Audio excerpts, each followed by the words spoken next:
When you're standing in the shop looking at a lathe that promises 1 HP, a variable speed range, and a cast iron bed, the first thought that usually pops up is, will this really fit my space, my budget, and the kind of projects I'm planning? I get that hesitation because a woodworking lathe is a big investment not just in dollars, but in floor space and the learning curve that comes with turning wood. If you're the type who's bought a cheap benchtop machine only to discover it can't hold a 14-inch bowl, or you've watched a friend struggle with a noisy, wobbly setup, you know how costly a mismatch can be. That's why I'm going to walk through the Powermatic 1420 variable speed lathe in a way that helps you decide whether the real-world value lines up with what the specs promise. Link is in the description if you want to check the product details on Amazon. First off, let's talk about the shop footprint. The lathe sits on a 14-inch swing and a 20-inch distance between centers, which for most hobbyists translates to a machine that can comfortably handle medium-sized bowls, spindle work, and even some small pens. The open stand design means the base is a single piece of cast iron, and the headstock sits on a sturdy column. In practice, that layout is a double-edged sword. On the positive side, the solid cast iron bed does an excellent job of damping motor vibration, so you'll notice a quieter turn compared to a thinner metal frame.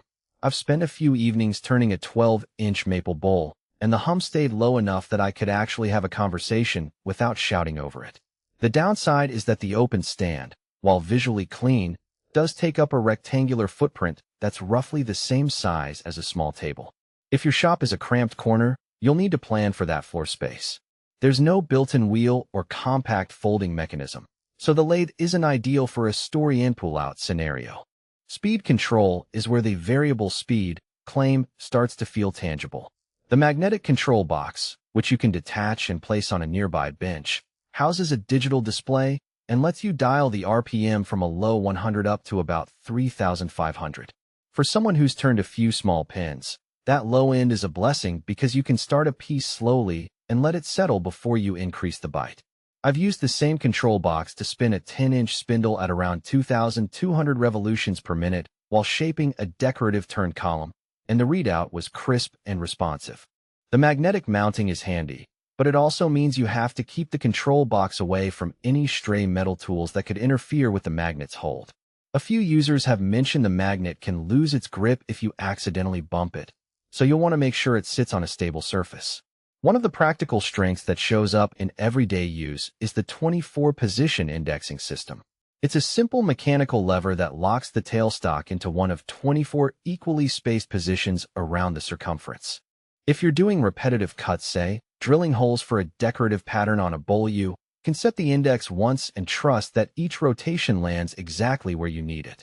I tried it while turning a series of small wooden beads, and the click into place felt solid each time. The trade-off is that the index positions are fixed. You can't fine-tune them to a non-standard angle without manually adjusting the tailstock. For most hobby projects, that's not a deal-breaker, but if you're a professional looking for micro-adjustable indexing, you might find it limiting.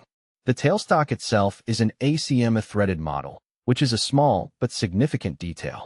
ACME threads are smoother to engage than the older square thread designs, and they tend to hold up better under repeated use. In my experience, the tailstock slides in and out with a buttery feel, and the locking lever keeps it steady while I'm drilling a deep hole for a vase center.